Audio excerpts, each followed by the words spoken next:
You ever live next to someone who thinks the universe rotates on their personal axis? Where every leaf that falls, every chirping bird, every laugh after 8 p.m. somehow violates an invisible law they've drawn around their property line? That's Karen. She lives at number 7 on Maplewood Drive, right in the middle of the cul-de-sac, like a queen reigning over a court no one voted for. She has rules. She has expectations. And most of all, she has grievances. The wind chimes were the latest. in a long line of things she couldn't tolerate. It began innocently, as these things always do. It was a quiet Thursday morning when the Johnsons hung a delicate set of bamboo chimes on their front porch. They'd bought them on a weekend trip to a little coastal town, where the breeze was salty and soft and carried the kind of peace they wanted to bring home. It wasn't anything flashy, just 5 smooth bamboo tubes strung together with twine, swaying gently when the wind stirred. The sound was mellow, the kind of thing that made you exhale without realizing it. But Karen heard it. She heard it that afternoon, and that evening, and at 6:17 the next morning. At precisely 6:31 a.m., she was standing on the Johnsons' porch, her house shoes slapping the wood like gavel strikes, her hair still in curlers, and a look on her face like someone had just vandalized the Louvre. She had a clipboard in hand. She always had a clipboard, and her pen was already uncapped. Mrs. Johnson opened the door with a kind smile that faltered almost immediately. "Oh, hi, Karen. Everything." "Okay, no," Karen said, "it's not." She gestured to the wind chimes, as if they were a pair of rabid raccoons dangling from the ceiling. "These," she said with the same tone a prosecutor uses for Exhibit A, "are unacceptable. They've been clanging non-stop since yesterday." I couldn't focus on my morning meditation, and I am highly sensitive to repetitive frequencies. Mrs. Johnson blinked. "I'm sorry? They're wind chimes. They make soft sounds when the breeze comes through." "I'm aware," Karen said, coldly. "And I'm telling you, the breeze came through all night long. It kept me up. My cat wouldn't come out from under the bed. I demand you take them down." Mrs. Johnson didn't want to escalate things, but something about the way Karen was gripping the clipboard like it was a legal weapon made her defensive. "Well, Karen, with all due respect, they're quite gentle. And frankly, we like them. They help us relax." Karen scoffed. "Well, they do the opposite for me. And I've already documented 3 distinct instances of disruption." She flipped a page. 5:42 p.m., 9:03 p.m., and 6:11 a.m. this morning. Mrs. Johnson was speechless. Karen had been logging chime times. Karen wasn't done. "I'll be submitting a formal complaint to the HOA if they're not removed by tonight. I assume you'd prefer not to deal with that." And then she turned and walked away, confident as a general retreating from a successful skirmish. By noon, the entire block knew about the confrontation. Word spread fast in suburban neighborhoods, and Maplewood was no different. The Ramirez family across the street exchanged wide-eyed glances as they glanced at their own porch, where a set of metallic spiral chimes hung silently in the still air. "Should we take them down?" Mrs. Ramirez whispered. Mr. Ramirez shook his head. "It's not even windy, and besides, it's our porch." That night, however, the Johnsons came to a reluctant decision. Mrs. Johnson, tired of conflict, untied the bamboo chimes and brought them inside. But the next morning, a formal notice was posted on their front door. Noise complaint. Unauthorized outdoor sound devices. Please remove immediately to avoid HOA disciplinary action. There was no signature, just a cold printed memo in Times New Roman font. Everyone knew exactly where it came from. Karen. The woman had struck again. You see, this wasn't her first war. Just last summer, she'd managed to get the Woos down the street to repaint their front door from ocean blue to neighborhood neutral beige, after claiming the color reflected sunlight into her kitchen. Before that, she filed a noise complaint about the teenagers 2 houses down for excessive trampoline usage. When the Martins planted native wildflowers that attracted bees, she warned them about dangerous insect zones and called a city inspector. And now? The wind chimes were her latest victim. But this time, it was personal. The Johnsons weren't loud people. They weren't flashy or confrontational, but they were kind. The type of people who brought soup when your kid was sick or offered to water your plants when you were out of town. So when Karen came after them, it felt like a line had been crossed. That evening, neighbors gathered subtly on their lawns. Some watered already soaked plants, others pretended to check their mail. Conversations buzzed in low tones. The Ramirez chimes gave a slight tinkle as the air moved, and all eyes darted toward Karen's house. Her curtains fluttered. She was watching.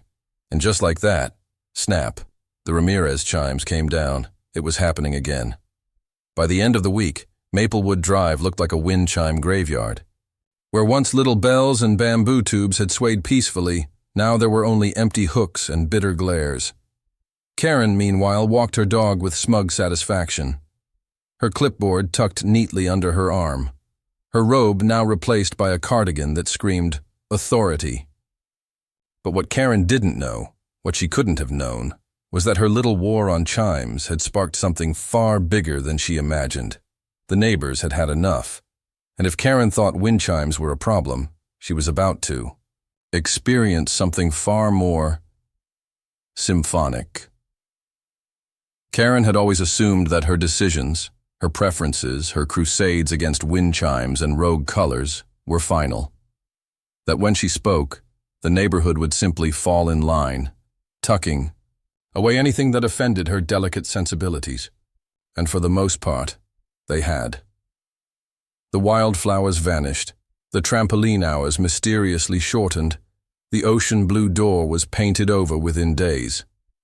She had created a quiet, controlled ecosystem where everything, down to the ambient noise, met her personal standards. So when the wind chimes came down one by one, Karen considered it a victory, a triumph of order over what she called auditory clutter.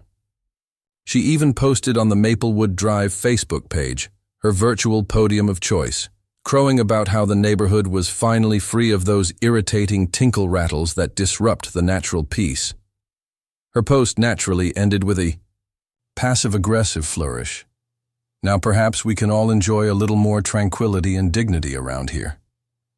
But what she didn't realize, what she was completely blind to, was the resentment simmering just beneath the surface. It was at the Sunday evening potluck in the park where things started to boil. Normally Karen would have been there too, probably armed with a tray of dry brownies and a list of rule suggestions. But this time she wasn't invited. Or more accurately, no one reminded her. And Karen wasn't the type to show up uninvited, even if it was technically open to all residents. So for once, the neighborhood gathered without her, free to talk, to vent, to scheme. "I mean, it's wind," said Mr. Ramirez, swirling a lukewarm soda in his cup. "What are we supposed to do? File noise complaints against the breeze?" "Now," Mrs. Johnson nodded solemnly. "It wasn't even a loud chime, just bamboo. It sounded like a spar in the morning. My daughter cried when we took ours down," Mrs. Cho added. "She said the chimes were like our house's laughter. She's 8. There was a heavy pause. Everyone looked around at one another, gauging the mood. The usual fear of Karen's clipboard was still there, but something else had crept in. Something stronger, defiance. "She thinks she can keep this place silent forever," Mr. Ramirez said. "Like it's some retirement village in the desert." "She acts like she owns the whole street," muttered someone. The Johnsons exchanged a glance, and Mr. Johnson leaned in, lowering his voice like he was about to pitch a bank heist. "We've been thinking about another kind of noise. Not wind chimes. Something she can't ban." Mrs. Ramirez raised an eyebrow. "What do you mean?" Mr. Johnson grinned. "Her doorbell." A few confused expressions floated around the group. "Mr. Johnson leaned forward even more. "I know a guy who installs smart doorbells. They can be customized, music, sound effects, whatever. We were thinking What if Karen's doorbell didn't just ring? What if it performed? There were chuckles at first, but Mrs. Cho's niece, Emily, a junior at the local tech college, perked up. I could probably set that up. If she has a model with Wi-Fi access, I could reprogram the chime, remotely. Wait, like, hack it? Mr. Ramirez asked. Not even hacking, Emily said, shrugging. Just syncing it with a sound file. Like, say, Beethoven's Fifth Symphony. You know, dun dun dun dun and... The idea hung in the air like a spark about to land on dry grass. Everyone looked at one another. Then laughter. Not polite chuckles. Laughter. Real giddy laughter from people who had been stifling it for months. People who had been adjusting their lives to avoid clipboard drama. It felt like being kids again, planning mischief, only this time it was for justice. Okay, said Mrs. Johnson, now smiling for the first time in days. Let's do it. And so, over the next few days, the plan unfolded with quiet precision. Emily did her research. Karen, it turned out, had proudly installed a state-of-the-art smart doorbell with a built-in speaker last Christmas. She even boasted about how it recorded in 1080p and had cloud backup, perfect for watching for suspicious behavior, as she once told a terrified Girl Scout. Emily sat cross-legged in her room that Tuesday afternoon, laptop glowing, earbuds, and after less than an hour, she'd found the make and model. 10 minutes later, she was inside the system settings. With a few swift clicks and a smug smile, she replaced the standard doorbell chime with a full-volume clip of Beethoven's Fifth Symphony. She tested it. It worked. The stage was set. The next morning, at exactly 8:03 a.m., a UPS guy ambled up to Karen's porch with a small package. She was expecting her vitamin supplements, vitamin D, and some herbal sleep blend. The doorbell rang. Dun dun dun dun, dun dun dun dun. It echoed through the cul-de-sac like the Berlin Philharmonic. Had teleported to Maplewood Drive. Windows rattled, birds scattered. The UPS guy stumbled backward, looking up like he was under attack by surround sound. Karen came storming out of her front door like she'd been summoned by the devil himself. She was in fuzzy socks and holding her phone like a weapon. What was that? She shouted. The UPS guy blinked. Your doorbell? The next day, another delivery, another press, another booming Beethoven. Kids started riding their bikes past just to hit the button and speed off. Teens from the next neighborhood came by, filming TikToks with Karen's Symphony as their soundtrack. By the end of the week, Maplewood Drive wasn't talking about wind chimes anymore. They were talking about the loudest, most dramatic, most hilariously inappropriate doorbell in the entire zip code. And Karen? She tried everything. She called the doorbell company. They told her someone must have changed the settings, but she'd need to log in to fix it. Problem was, Emily had also reset the password. Locked out. Every ring became a performance. Neighbors gathered at their windows when someone approached her porch. The first few notes of Beethoven's Fifth became the unofficial anthem of resistance, and for the first time, Karen couldn't control the sound. She couldn't issue a complaint about herself. She couldn't silence the symphony. She had won the war on chimes. But she had no idea that she had started something much, much louder. Karen did what Karen always did. She escalated. After the fifth doorbell incident, where a pair of local high schoolers rang it and stood there dramatically conducting the invisible orchestra of her misery, she'd had enough. She stormed back inside, slammed her door, and immediately grabbed her tablet. If Beethoven wouldn't be silenced, then someone would pay. She began with the HOA. She emailed the president, the treasurer, even the secretary. She included timestamps of each symphonic incident, audio recordings pulled from her security cam system, and a lengthy complaint that accused half the street of cyberbullying via musical terrorism. She demanded action, immediate and aggressive. But by now, even the HOA had grown tired of her. Quietly, politely, they replied with a copy-paste paragraph thanking her for her concern and promising to investigate the matter in due time. Which, in HOA language, meant, we're going to ignore this until we physically can't anymore. Frustrated, she went to the police. She marched into the local station with a printed report in hand, 12 pages long, complete with photos of teenagers smiling near her doorbell and a spreadsheet of psychological disturbances she claimed to have suffered as a result. Then, officer at the desk, a middle-aged man with bags under his eyes and a badge that barely caught the light, skimmed the first 2 pages. Then he looked at Karen with a slow blink and asked, "Ma'am, someone customized your doorbell?" "Yes," Karen said through clenched teeth. "Without my permission. It now plays Beethoven's Fifth at 90 decibels. It's harassment. It's psychological warfare." He scratched his chin. "Have you tried turning it off?" Karen stared. "It's hacked. The system's been locked out. They changed the password." "Do you have proof of who did it?" "I know who did it." "But you don't have evidence," she hesitated. "Not directly, but the Johnson girl is in tech school. I'm certain she's involved, and the entire neighborhood is laughing every time it rings. This is a coordinated conspiracy." The officer leaned back in his chair and tapped the desk with his pen. "Sounds like a civil matter, Mom. Maybe take it up with the manufacturer, or the courts, if you're feeling litigious." Litigious. Karen liked that word. She left the station that afternoon already making a list of lawyers.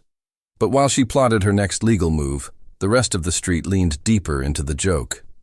Beethoven's Fifth became more than a prank. It was performance art. People began timing deliveries just to catch the moment.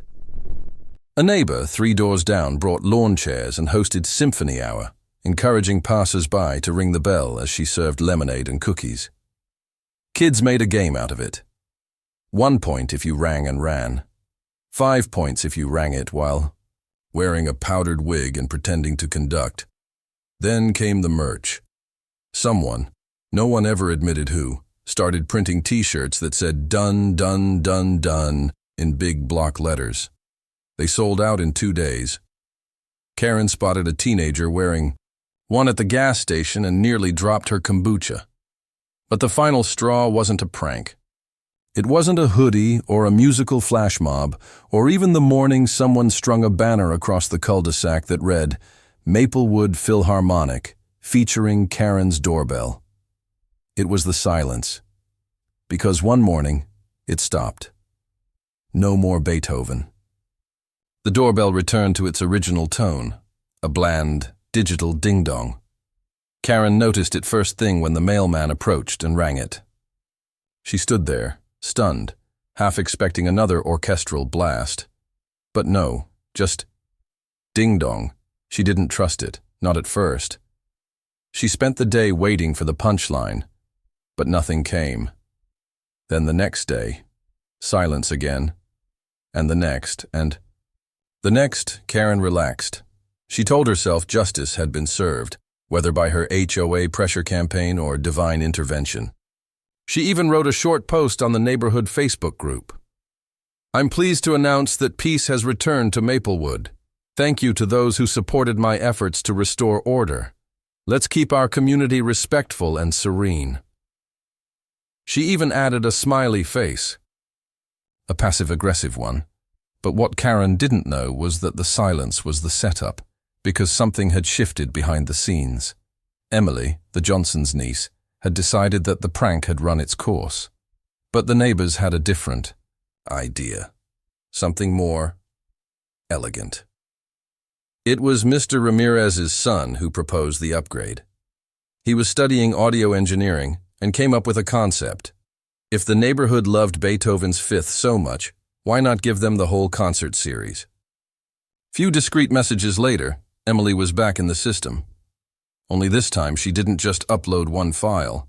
She installed a playlist, Symphony No. 3, Symphony No. 6, a few piano sonatas, even for Elise, just for flair. Each track set to randomize at every doorbell press. Volume, 100%. And so, one fateful Saturday afternoon, just as Karen had settled into her armchair with a cup of chamomile tea and the latest issue of Better Homes and Gardens, A girl selling fundraiser cookies rang the bell. Karen wasn't ready. Out of the silence burst Symphony No. 9, full blast, horns and choir in all. "Their glory," she screamed. The cup of tea went flying. Her cat rocketed off the armrest and bolted under the couch. It was back. But now, it had evolved. From that day on, Karen never knew what song she was going to get. Sometimes it was slow and haunting, sometimes triumphant, sometimes just fast and jarring. She couldn't time it. She couldn't predict it. The bell had a mind of its own now. And the neighborhood? They were obsessed. They made guesses, took bets, filmed their attempts like it was a game show. Today I got the Moonlight Sonata, kinda spooky but classy. I got a violin concerto that made my baby fall asleep in the stroller. Someone got the full ode to joy last night. They stood there like a statue through the whole thing. Karen tried unplugging the unit. It had a backup battery. She tried replacing it. The moment the new one connected to Wi-Fi, Emily resynced it. She tried selling her house. A realtor came by, pressed the bell, and laughed for 5 straight minutes before leaving. No offers came in. And so Karen sat in her fortress of silence, surrounded by a neighborhood that had turned her desire for control into a community-wide joke that refused to die, because she'd won the battle against wind chimes. But in trying to silence a gentle breeze, she had summoned a symphony. Weeks passed. Maplewood Drive found its rhythm again. Not the old rhythm of hush and compliance, but a new, defiant tempo set to symphonies, sonatas, and concertos. Karen's doorbell had gone from prank to legend. The house itself became something of a cultural monument among locals. The Beethoven house, people called it. Delivery drivers shared stories. Teenagers filmed doorbell challenges. It even got pinned on Google Maps under a joke label, Karen's Concert Hall. And yet through it all, Karen endured. She tried, in the beginning, to restore some form of dominance. She filed official complaints with the city council. She tried to install a metal gate at the foot of her front steps, complete with a buzzer, but the city rejected the application for being aesthetically inconsistent with the neighborhood. She even threatened legal action in a tirade posted to the community Facebook page, full of dramatic claims about digital harassment and musical coercion, but no one bit.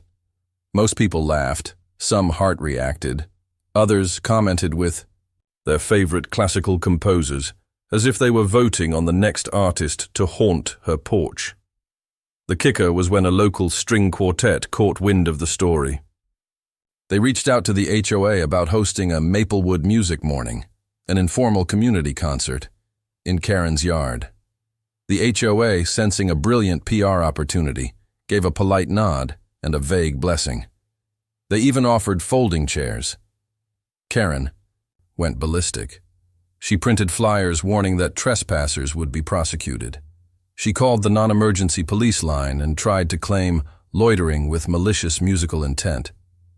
The dispatcher, likely familiar with her by now, replied with a sigh and said, "Ma'am, it's not a crime to play cello near your hydrangeas." And so, one calm Saturday morning, chairs began to appear on her lawn. Dozens of neighbors trickled in, coffees in hand, wearing sun hats and wide grins. And then came the quartet, 4 college students with worn cases and impeccable manners. They set up right at the edge of her walk, tuned their instruments, and began with Mozart. Not Beethoven, just a soft, respectful sonata. Karen watched from behind her curtains, mouth agape. It wasn't loud, it wasn't disruptive, it was beautiful. Children sat on picnic blankets.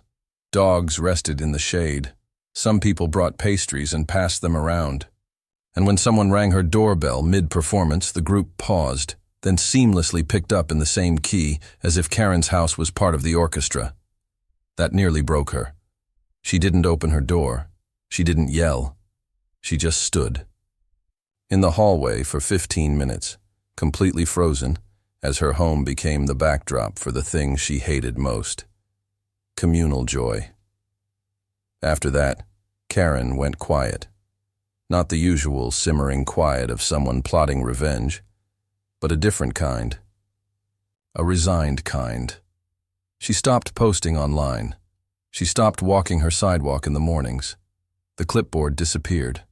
There were no more notes on mailboxes, no more Facebook messages about bins or porch lights or decorative offenses. Some neighbors celebrated. Others were surprised. They'd fought back, yes, but they hadn't wanted to destroy her. It had all started as a joke, a pushback, a reclaiming of space. But now, the silence from her house felt strange, empty. Mrs. Johnson baked her a pie and left it on the porch with a note. "No hard feelings. Hope you're okay." It was never acknowledged.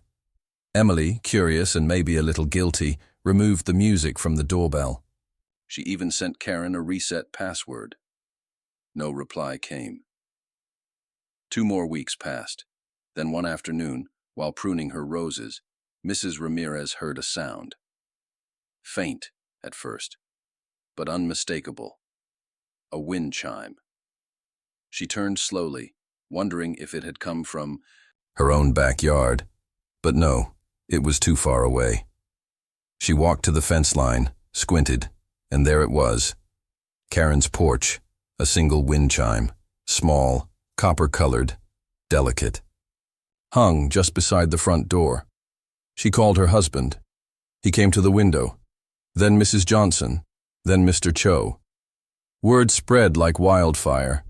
Within hours, a small gathering had formed across the street, trying to catch a breeze that might make it sing again.